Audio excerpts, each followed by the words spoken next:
जय हिंद प्यारे बच्चों। स्वागत है आप सभी का हमारी YouTube channel AP super class पे। बच्चों, मैं आप लोगों को पढ़ा रहा हूँ कक्षा 12वीं का जीव विज्ञान, जिसमें से हम लोगों ने अभी तक जो है अ, दूसरा अध्याय स्टार्ट कर चुके हैं, जिसका नाम है पुष्पी पादप में लैंगिक जनन। हम लोग यही अध्याय पढ़ रहे हैं बच्चा।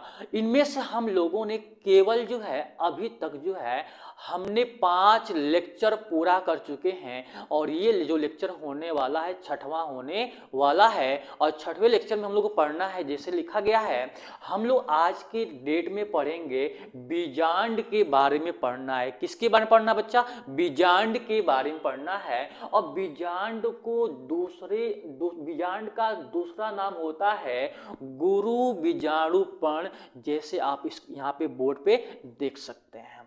बच्चा, आप जैसा जानते हैं कि हम अगला लेक्चर पढ़ाने के अगला जगह जैसे ही पढ़ाते हैं, तो अगला लेक्चर पढ़ाने से पहले आप जानते हो ना, सबसे पहले एक नियम हमारा है कि पुराने लेक्चर को एक बार रिवाइज करते हैं, धनाधन रिवाइज करते हैं। इस बात को आपको पता है ना बच्चा? तो आज भी हम वही करने वाले हैं। तो सबसे पहले पुराने लेक्चर को स्टार्ट करते हैं।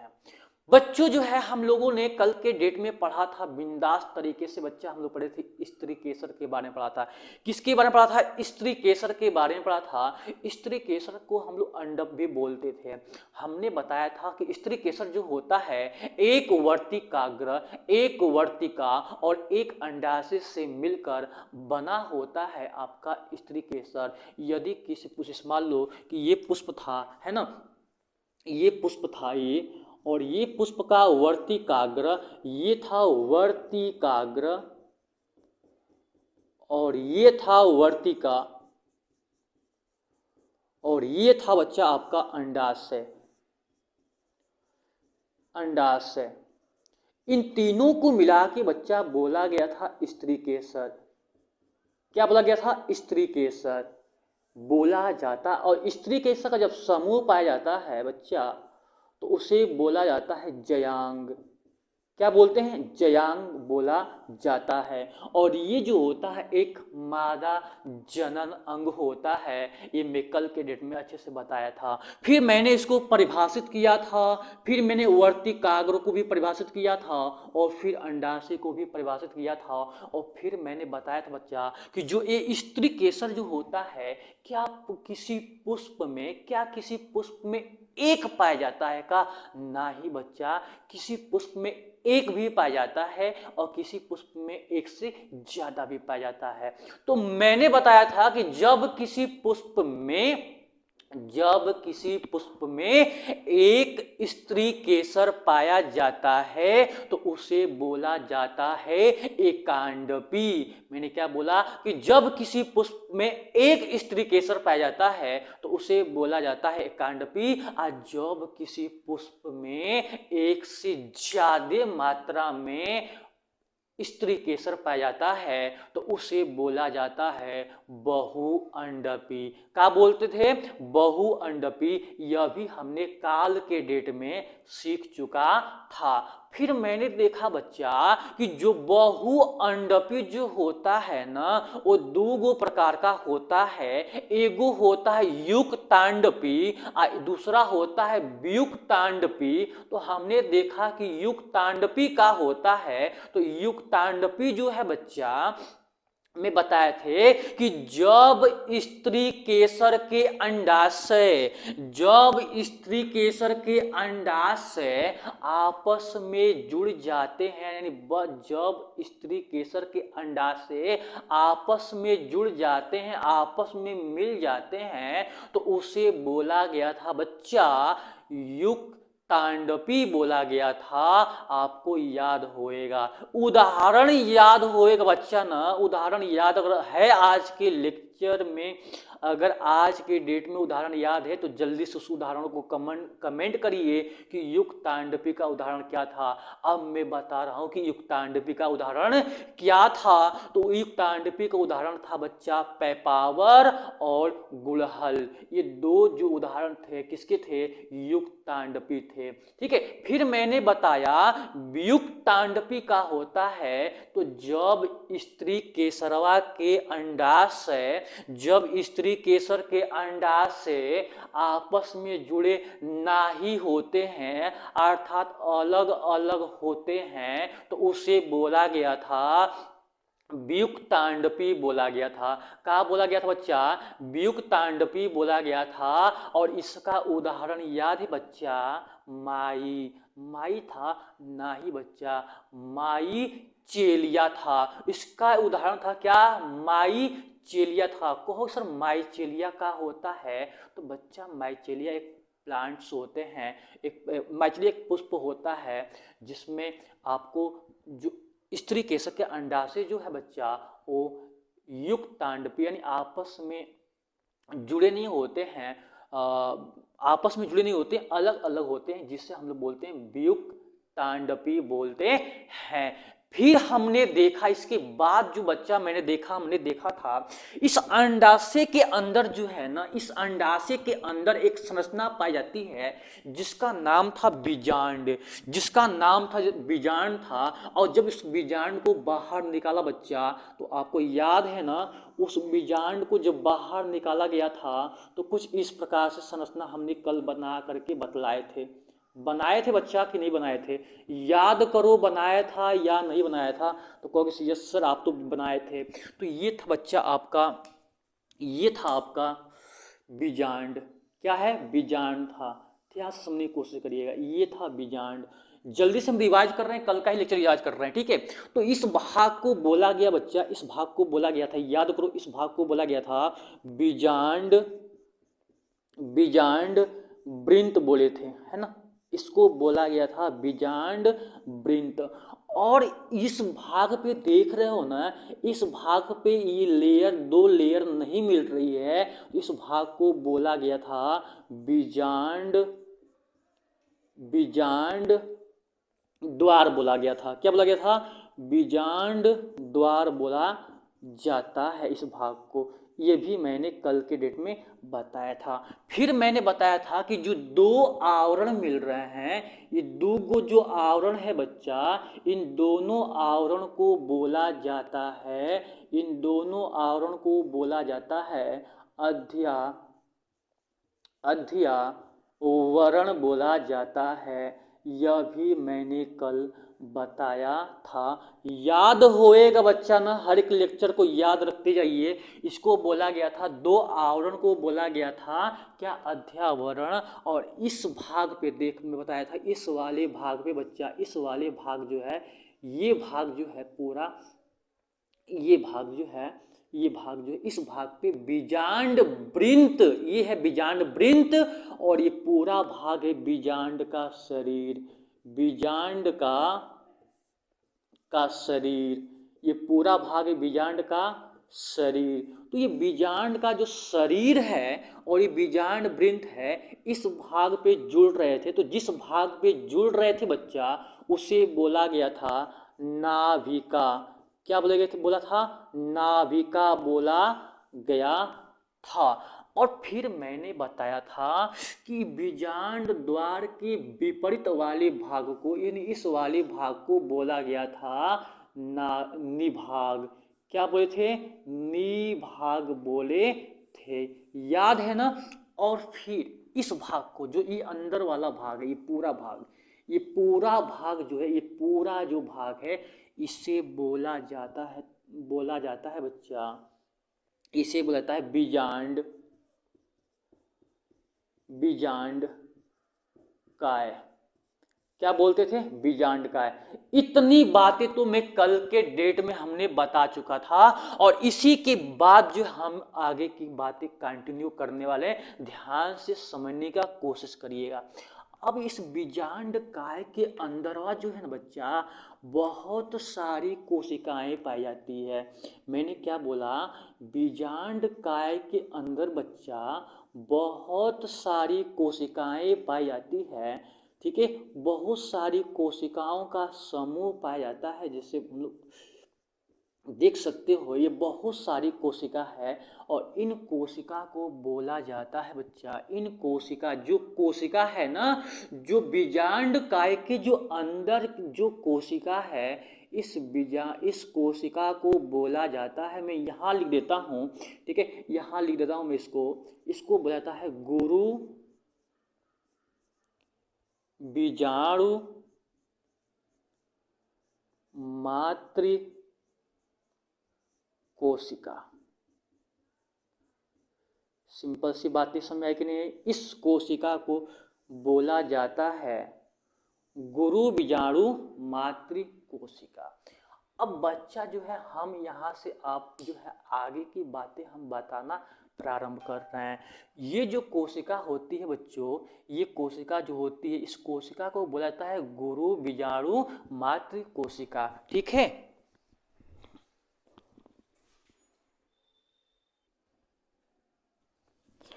अब ध्यान दीजिएगा यहाँ पे, ये जो कोशिका है जो बीजांड काय के अंदर है, जिसका नाम है गुरु बीजाणु मातृ कोशिका, बच्चा ये होती है द्विगुणित। कैसी होती है? द्विगुणित होती है। ठीक है, याद रख लेना, ये कोशिका कैसी होती है बच्चा, ये होती है द्विगुणित होती है, यानी ऐसे होती है। ठीक है, याद रख लीजिएगा। अब क्या होता है, ध्यान से समझने की कोशिश करिएगा। इसी बात को यहाँ एक चीज हेडिंग लिखा गया है, गुरु बीजाणु जनन, यानी गुरु बीजाणु का निर्माण कैसे होएगा वो समझने का प्रयास करिएगा। लिखा गया है ये कोशिका कौन सी बच्चा, गुरु बीजाणु मातृ कोशिका कैसी होती है? द्विगुणित होती है। मैं बार बार रिपीट काहे कर रहा हूं, क्योंकि आपके दिमाग में ये अच्छे तरीके से फिट हो जाए। ये बीजांड काय के अंदरवा जो कोशिकावा है, उसको बोला जाता है गुरु बीजाणु मातृ कोशिका। अब ध्यान से समझने की कोशिश करिएगा। इन जो है बीजांड काय में बहुत सारी कोशिकाएं पाई जाती है, जिसे गुरु बीजाणु मातृ कोशिका कहा जाता है। यह द्विगुणित होती है। ये बातें तो मैंने जो बोला, इसी बात को यहाँ लिखा गया है। बच्चा समझ में आया कि नहीं आया, जल्दी से आपको बताना है। ठीक है, अब मैं एक काम करने वाला हूँ बच्चा। ठीक है, इन सभी भागों को जो है ना मिटाने वाला हूँ। ठीक है, मिटाएंगे नहीं, इसी में सारी चीज समझाते जाएंगे। ध्यान सुनने की कोशिश करिएगा। ये जो नाम है ना, ये नाम है, ये जो नाम तो जानते ही हैं सारी चीजें। अब इसके अंदर कोशिका है। अब क्या होता है, ध्यान समझने की कोशिश करिएगा। इसको थोड़ा सा हटा देते हैं, कुछ चीजें मैं हटा देता हूं जो यहाँ समझाऊंगा। ठीक है, यहाँ पे समझाऊंगा, ध्यान समझने की कोशिश करिएगा। बच्चा ये जो कोशिका है ना, कौन कोशिका है? ये कोशिका है, जिसका नाम है गुरु बीजाणु मातृ कोशिका। इस कोशिका में क्या होता है बच्चा, ध्यान से समझने की कोशिश करिएगा। इस कोशिका में जो है ना अर्धसूत्री विभाजन होता है, अर्धसूत्री विभाजन होता है। एक बात बताओ पहले, ये कोशिका कैसी होती है? द्विगुणित होती है। कैसी होती है? द्विगुणित होती है, इस प्रकार से होती है। अब इन कोशिका में बच्चा जो है ना अर्धसूत्री विभाजन होता है। क्या होता है? अर्धसूत्री विभाजन होता है, जिसके तहत का होता है चार अगुणित कोशिका का निर्माण होता है। अर्धसूत्री विभाजन के तहत क्या होता है? 4 1 2 3 चार चार अगुणित कोशिका का निर्माण होता है। ये बात आप भूल मत जाना। मैंने क्या बोला, फिर से ध्यान से समझने की कोशिश करिएगा बच्चा। मैंने बताया कि जो ये कोशिका जो अंदर थी, किसके अंदर थी, बीजांड के अंदर थी ना। तो बीजांड की जो कोशिका है, इसका नामवा है गुरु बीजाणु मातृ कोशिका। कैसी होती है बच्चा, द्विगुणित होती है। इनमें क्या होता है, अर्धसूत्री विभाजन के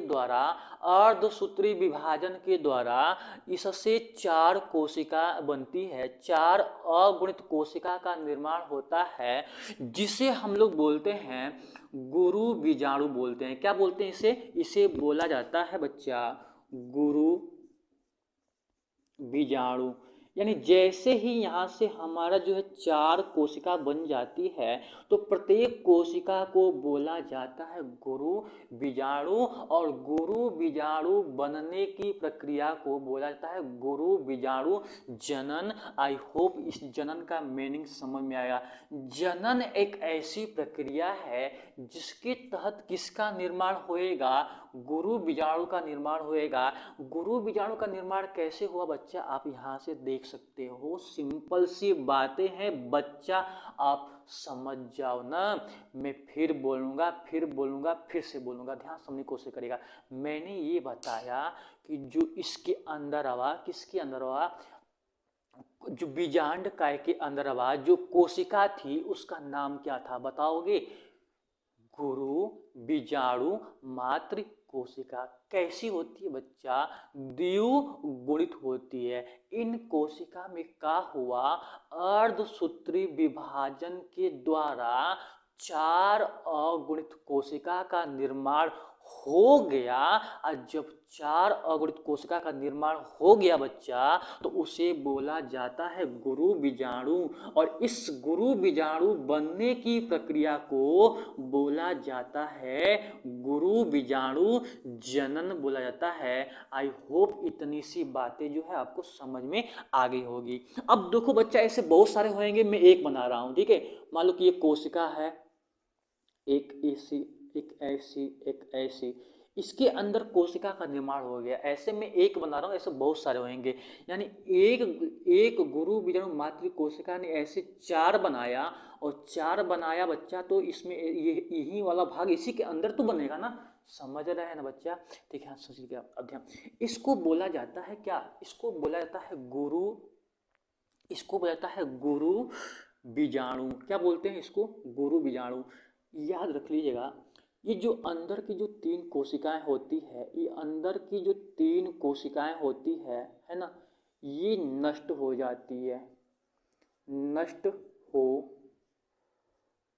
जाती है। अंदर बोल रहे, नीचे की तरफ जो तीन कोशिका है बच्चा, नीचे की तरफ जो तीन कोशिका है, यह नष्ट हो जाती है।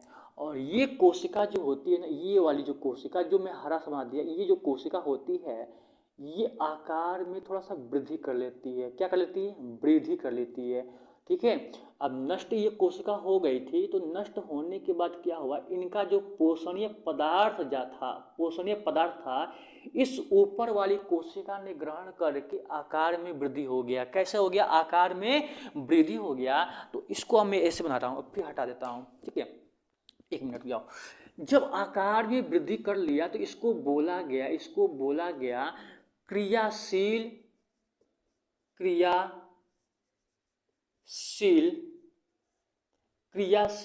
लघु बीजाणु। क्या बोलेंगे, क्रियाशील लघु बीजाणु बोला जाता है। सिंपल सी बातें मैंने बताया, ठीक है।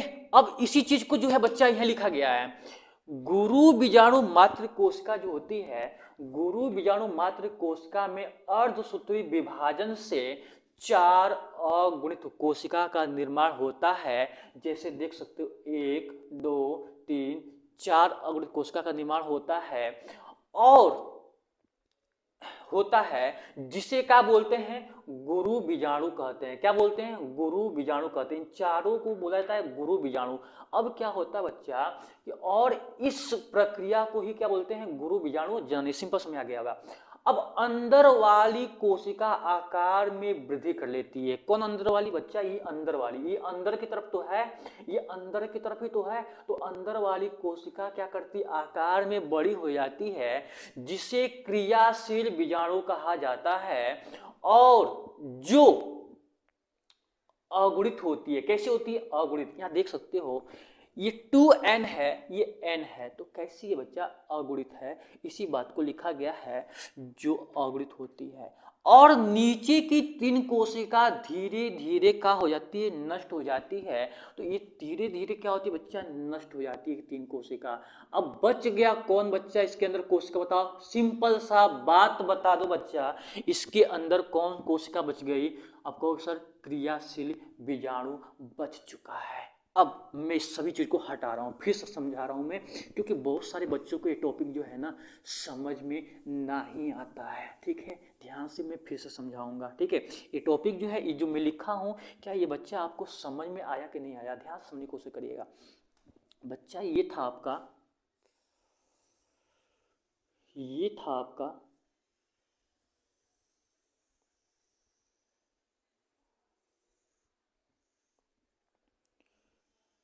ये था आपका क्या? बीजांड। और बच्चों बीजांड के अंदर बहुत सारी कोशिकाएं थी। ठीक है, बहुत सारी कोशिकाएं थी। इन कोशिका को बोला जाता है, पता है, रिवाइज कर रहा हूं, गुरु बीजाणु मातृ कोशिका।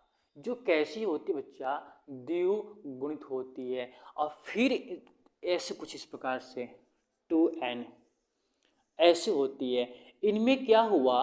अर्धसूत्री विभाजन हुआ। ठीक है, इनमें अर्धसूत्री विभाजन हुआ, अर्ध सूत्री विभाजन हुआ।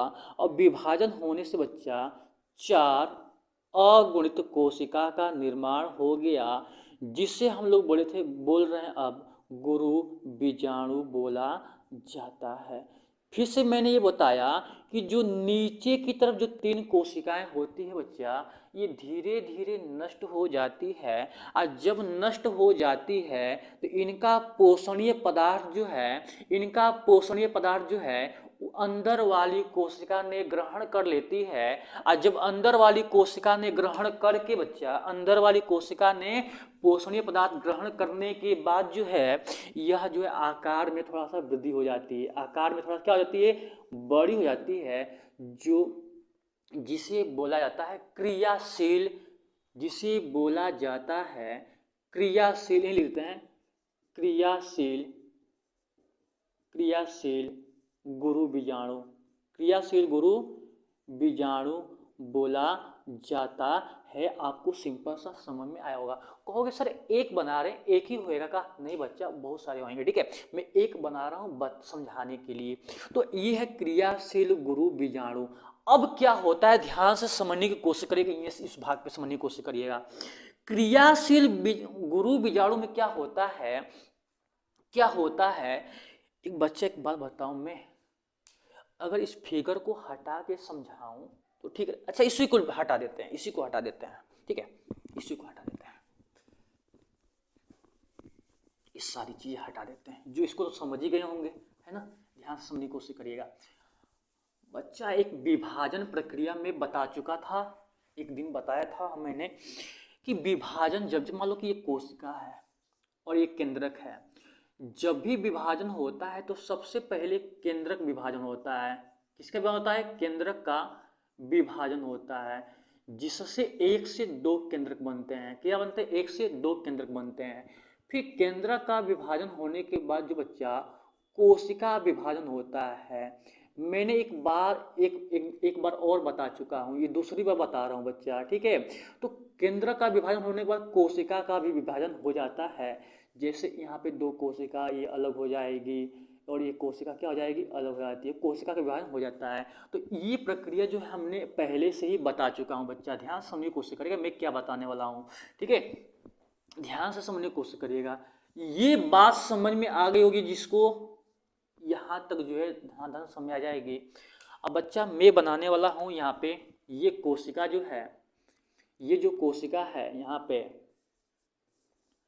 ये है अगुणित कोशिका, जिसको बोला जा रहा है क्रियाशील क्रियाशील गुरु बीजाणु।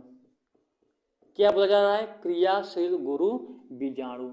इन क्रियाशील गुरु बीजाणु में क्या होता है, ध्यान से समझने की कोशिश करिएगा। इनमें विभाजन होता है, ठीक है। इनमें सबसे पहले इनमें केंद्रक का विभाजन होता है, केंद्रक का विभाजन होता है, ठीक है। केंद्रक का विभाजन होता है, जिससे क्या होता है, एक से दो केंद्रक का बनता है, एक से दो केंद्रक का निर्माण होता है। मैं सही से बना रहा हूँ, ठीक है, ध्यान से जाइएगा। जिससे क्या होता है, एक से बच्चा थोड़ा सा बन नहीं पाता है ना। जैसे मान लो यहाँ से ये हो गया आपका केंद्रक का विभाजन हुआ, जिससे दो केंद्रक का निर्माण हुआ, ठीक है। फिर क्या हुआ, केंद्रक का विभाजन होने के बाद जानते हो कि कोशिका का विभाजन होता है। इसमें कोशिका का विभाजन नहीं हुआ, कोशिका का विभाजन नहीं हुआ। कहानी सुनना, जैसे मैं बता रहा हूँ सुनना। आप कहोगे सर क्यों नहीं हुआ, वो सारी चीजें जो है अभी दिमाग से हटा दो, ठीक है। मान लो कि केंद्रक का विभाजन होने का बच्चा है, जो कोशिका का विभाजन नहीं हुआ। जब कोशिका का विभाजन नहीं हुआ तो फिर बताओ बच्चा, क्या दो केंद्रक से बनने के बाद फिर से 2 से 4 केंद्रक बनेंगे? कहोगे यस सर, 2 से कितने केंद्र बनेंगे? 4, यानी इसने 2 बनाएगा और इसने 2 बनाएगा। फिर कहोगे सर 4 केंद्रक से जो है, 4 केंद्रक से कितने केंद्र बनेंगे बच्चा? 4 केंद्रक से जो है 8 केंद्रक का निर्माण होएगा। तो यहाँ से 2, यहाँ 3, यहाँ पे 4 केंद्रक यहाँ बन गए, यहाँ पे 4 केंद्रक नीचे बन गए, ठीक है। ध्यान से टॉपिक समझोगे, हर एक चीज समझ में आएगा। मैं बताया था, यहाँ फिर सुनो। ये क्रियाशील गुरु बीजाणु जो है कैसा है, तो अगुणित है। इनमें जो है केंद्रक का विभाजन हुआ, कोशिका का विभाजन नहीं हुआ। तो केंद्रक से एक केंद्रक से दो केंद्रक बने। अब दो केंद्रक से कितने केंद्रक बने? 4 केंद्रक बनेंगे, ठीक है। इसने एक इसने विभाजन किया 4, और 4 केंद्रक से 8 केंद्रक बनेंगे। 4 ऊपर 4 नीचे 8 केंद्रक बनेंगे। अब जैसे ही 8 केंद्रक का निर्माण हो जाता है, 1 मिनट रुक जाओ। तो जैसे ही 8 केंद्रक का निर्माण हो जाता है बच्चा, तो क्या होता है, इसको ब्लैक से कर देता हूँ, नीचे वाली कोशिका को मैं ब्लैक कर देता हूँ। ध्यान समझने की कोशिश, थोड़ा समझ में आएगा, अच्छे से आएगा। तो जैसे ही 8 केंद्रक का निर्माण हो जाता है, तो क्या होता है, ऊपर से एक कोशिका बीच में आ जाती है, और नीचे से भी एक कोशिका, ध्यान से समझने की कोशिश करिएगा। ऊपर से एक कोशिका बीच में आ जाती है, और नीचे से भी एक कोशिका बीच में आ जाती है। तो जो बीच में आया उसको तो हटा देंगे बच्चा। ये मान लो कि ये चला गया ऊपर बीच में, और ये वाला कोशिका आ गया बीच में। तो ऊपर 3 बच गया, नीचे भी कितना बच गया? 3 बच गया, और यहाँ से एक बीच में, यहाँ से एक आ गया बीच में। और जैसे ये प्रक्रिया हो जाती है, जैसे यहाँ ऊपर से एगो केंद्रक नीचे बीच में, और नीचवा से केंद्रक एगो बीच में आ जाता है, तब जा करके कोशिका का विभाजन स्टार्ट हो जाता है। और कोशिका का विभाजन जैसे ही हो जाता है बच्चा, तो ध्यान से समझने की कोशिश करेगा। इसी फिगर को मैं यहाँ बनाने का प्रयास कर रहा हूँ, ठीक है। यहाँ से यहाँ बना रहा हूँ, ठीक है, यहाँ बना रहा हूँ। तो जैसे ही यहाँ से नीचे से एक कोशिका बीच में आ जाती है, ऊपर से कोशिका जैसे ही बीच में आ जाती है, तब क्या होता है, तब जा करके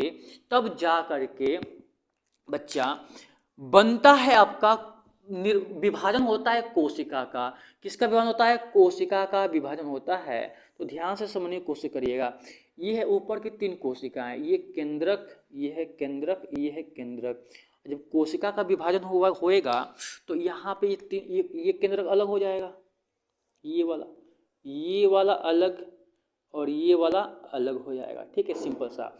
अब जो नीचे की बच्चा, जो नीचे की जो 3 कोशिका हैं, ये बीच वाली जो कोशिका यहाँ पे एक बीच वाली कोशिका, इसको ब्लैक से कर देते हैं, इसको ब्लैक से। एक ये कोशिका है, विभाजन हुआ, और एक ये कोशिका है, और एक ये केंद्रक है, यहाँ पे कोशिका का विभाजन हुआ। यानी ये तीनों कोशिका यहाँ अलग हो गई, ये तीनों कोशिका अलग हो गए, और बीच यहाँ पे ये कोशिका, जिनमें 2 केंद्रक हैं, ये वाला केंद्रक, एक ये वाला केंद्रक। 1 मिनट बच्चा, मैं भी ना बार बार मिटा रहा हूँ, ठीक, रुक जाओ। मैं चाह रहा हूँ कि आप लोगों को अच्छे समझ जाए। ये नीली वाली कोशिका यहाँ पे आ गई, और काली वाली बीच में कोशिका आई थी, पता है ना। और जैसे ही आ जाता है तो यहाँ पे भी कोशिका विभाजन होएगा, यहाँ से ये कोशिका एक बन जाती है। तो बच्चा कितनी कोशिकाएं बनती हुई दिखाई दे रही है? कहोगे सर 1 कोशिका, 2, 3, 4, 5, 6, है बड़ा वाला 7 कोशिका बन गई। कितनी कोशिका बन गई बच्चा? 7 कोशिका बन गई।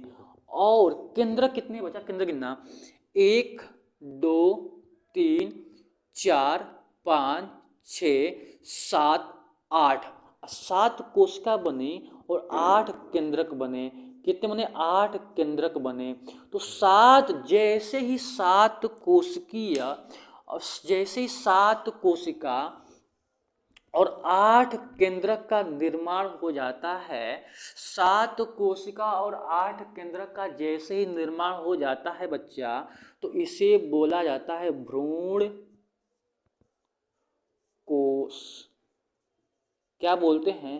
भ्रूण कोश कहा जाता है। आई होप आपको इतनी सी बातें जो है बच्चा समझ में आ गए होंगे। मैं यहाँ से फिर बताने वाला हूँ, ठीक है, फिर से सुनिएगा, क्योंकि आज का लेक्चर जो है बहुत ही महत्वपूर्ण होने वाला है। क्योंकि आप सारी चीजें जो है लिख लीजिएगा, है ना।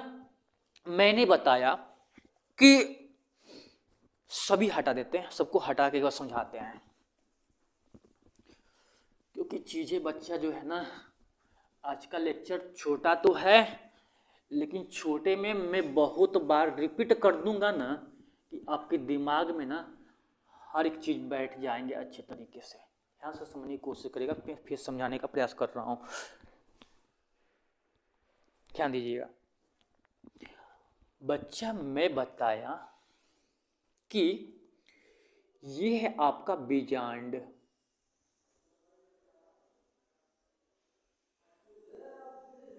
ये है आपका बीजांड, ठीक है। और बीजांड को क्या क्या बोलते हैं, कौन कौन बात क्या क्या नाम है, सब बता चुका हूं। इसके अंदर ये है आपका बीजांड का, इसको तो मैं नाम लूंगा, ये है बीजांड काय। बीजांड काय के अंदर बहुत सारी कोशिकाएं पाई जाती है। मैं रिवाइज कर रहा हूं, बहुत सारी कोशिकाएं पाई जाती है,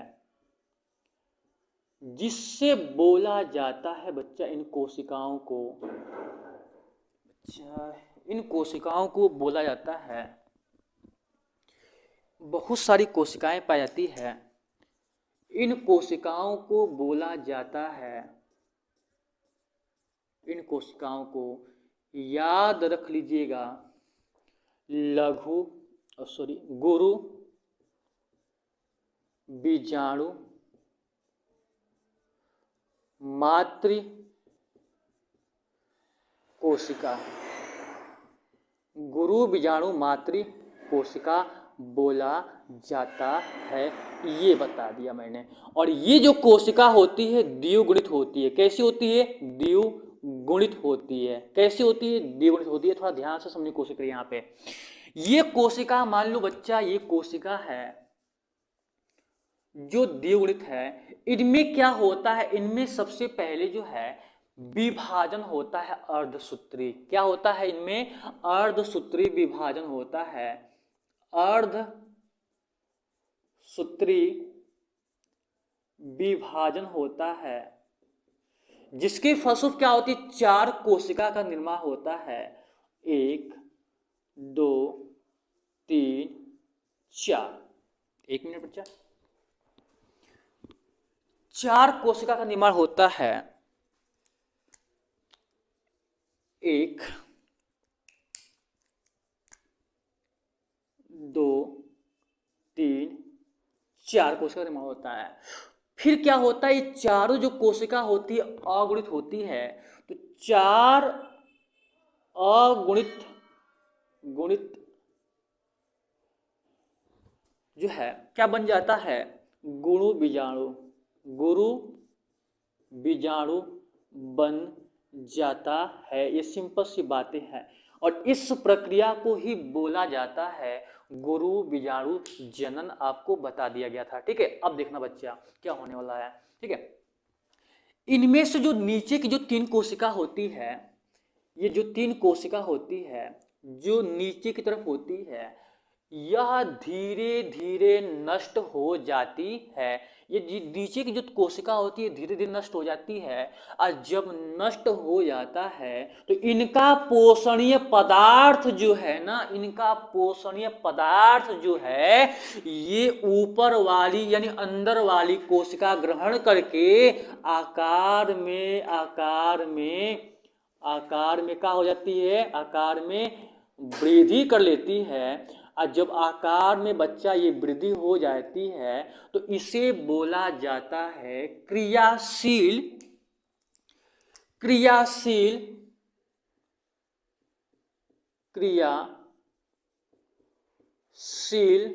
गुरु बीजाणु बोला जाता है। ये हम यहां तक बताएं। फिर क्या हुआ बच्चा कि जैसे ही क्रियाशील गुरु बीजाणु का निर्माण हो जाता है, ठीक है। अब हटा देते हैं सारी चीजों को। अब मैं बनाऊंगा यहाँ पे क्रियाशील गुरु बीजाणु, ठीक है। ध्यान से सुनने की कोशिश करिएगा। ये है आपका एक कोशिका जिसका नाम है क्रियाशील, जिसका नाम है क्रियाशील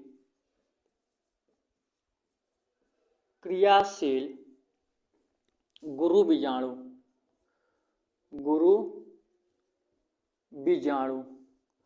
अब इन क्रियाशील गुरु बीजाणु में क्या होता है, सबसे पहले केंद्रक का विभाजन होता है। किसका विभाजन होता है, केंद्रक का विभाजन होता है। तो केंद्रक के विभाजन के फलस्वरूप क्या होता है बच्चा कि यहां पे ये कोशिका और 1 से 2 कोशिका तो बनी, एक ये कोशिका, एक ये केंद्रक और एक ये केंद्रक, 2 केंद्रक तो बना। और 2 केंद्रक बनने के बाद जो बच्चा जो है यहाँ पे कोशिका का विभाजन नहीं हुआ, कोशिका का विभाजन रुक गया, लेकिन लगातार जो है बच्चा केंद्र का विभाजन होता जा रहा है, जिससे 1 से 2 केंद्रक और 2 से 4 केंद्रक, 2 से 4 केंद्रक, 2 से 4 केंद्रक, 2 से 4 केंद्रक और 4 से बच्चा 8 केंद्रक, 8 केंद्रक,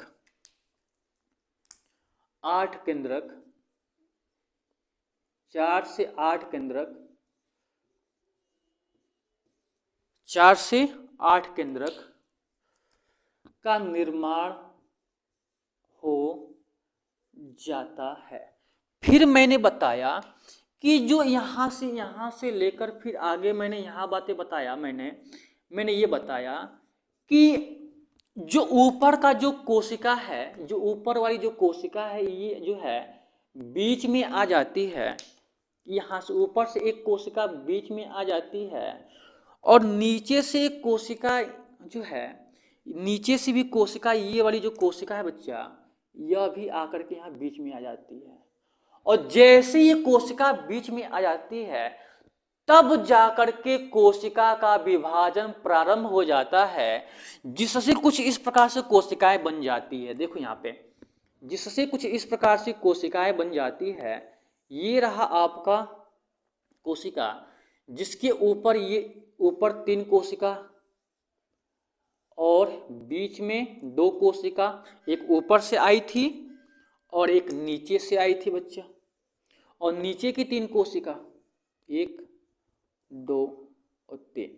जैसे 3 कोशिका निर्माण होता है तो क्या होता है, अब कोशिका का विभाजन होता है। तो कोशिका का विभाजन हुआ बच्चा, ये ऐसे एक कोशिका, ये विभाजन हुआ, ये विभाजन हुआ, और फिर से ये बीच वाला कोशिका यहाँ पे ये विभाजन हुआ, ठीक है, और यहाँ पे इसका विभाजन हुआ, और फिर इसका विभाजन हुआ, ये विभाजन हुआ, और फिर ये भी यहाँ पे ये विभाजन हुआ। ध्यान से समझने की कोशिश करिएगा। और ये बड़ी सी कोशिका का निर्माण हुआ। ध्यान से समझने की कोशिश करिएगा। जो ऊपर 3 कोशिका हैं, 1 2 3, 3 कोशिका को बोला जाता है प्रतिमुखी कोशिका। प्रतिमुखी कोशिका बोला जाता है। क्या बोलते हैं बच्चा, प्रतिमुखी कोशिका। और इसे बोला जाता है बच्चा, केंद्रक को बोला जाता है ध्रुवीय केंद्रक। क्या बोलते हैं, ध्रुवीय केंद्रक। और कोशिका को बोला जाता है ध्रुवीय कोशिका। क्या बोलते हैं, ध्रुवीय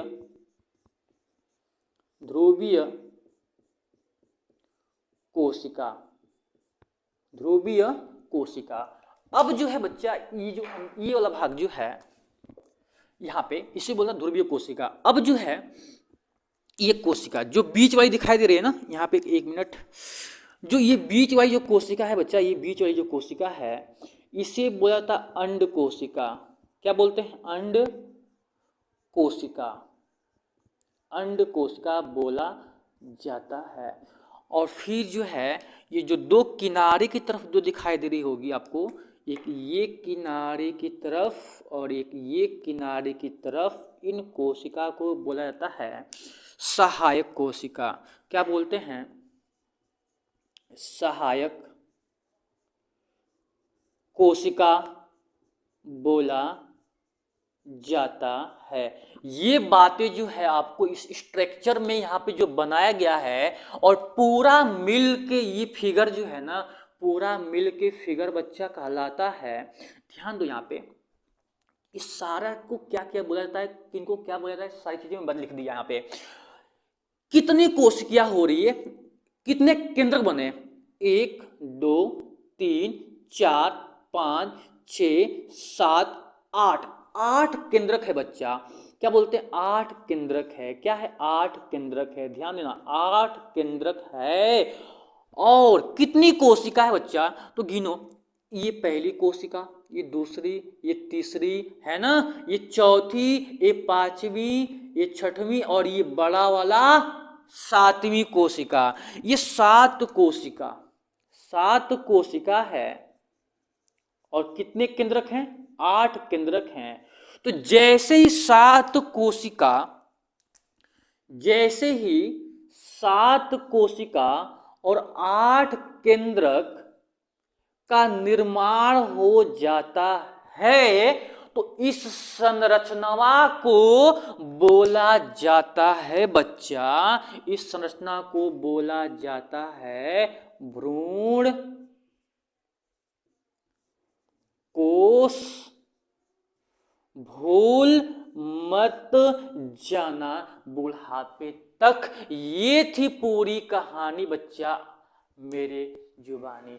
आई होप आपको समझ में आनी, ठीक है। ये टॉपिक जो है यहाँ पे, इस बात को, ये जो मैं यहाँ पे ये जो नाम लिखा हूं ना, चिल्ला के बोलूंगा मैं, जो नाम जितना भी लिखा हूं ना बच्चा, ये भूल जाओगे ना तो आगे का चैप्टर जो है ना समझ में नहीं आएगा। तो ये मत कहना सर आप तो समझा नहीं पाते। मैं समझाता तो हूँ बच्चा, लेकिन आप याद नहीं करेंगे तो मैं कैसे समझा पाऊंगा आगे के टॉपिक। तो मैं यही बोलूंगा कि जो आज का जो लेक्चर है, छोटा तो था, छोटा नहीं था, समझाते समझाते जो है टॉपिक जो है लंबा हो गया, वीडियो लंबा हो गया है, लेकिन बच्चा आज के लेक्चर को मैं इतना काहे समझाया, क्योंकि बहुत बहुत ज़्यादा महत्वपूर्ण था। इसलिए मैं इतनी बातें, एक ही बात को बार बार मैं समझाया कि ताकि आपको ये सारी चीज़ें समझ में आ जाए। आई होप आपको समझ में आया होगा। अगर समझ में आ रहा है, मेरे पढ़ाने का तरीका अगर आपको अच्छा लग रहा है बच्चा, तो आप, मैं बोलता हूँ, बार बार नहीं बोलूँगा, आप मेरे चैनल को ज़्यादा से ज़्यादा सब्सक्राइब करिए, लाइक करिए और शेयर करिए। ठीक है, तब तक के लिए आपको जय हिंद।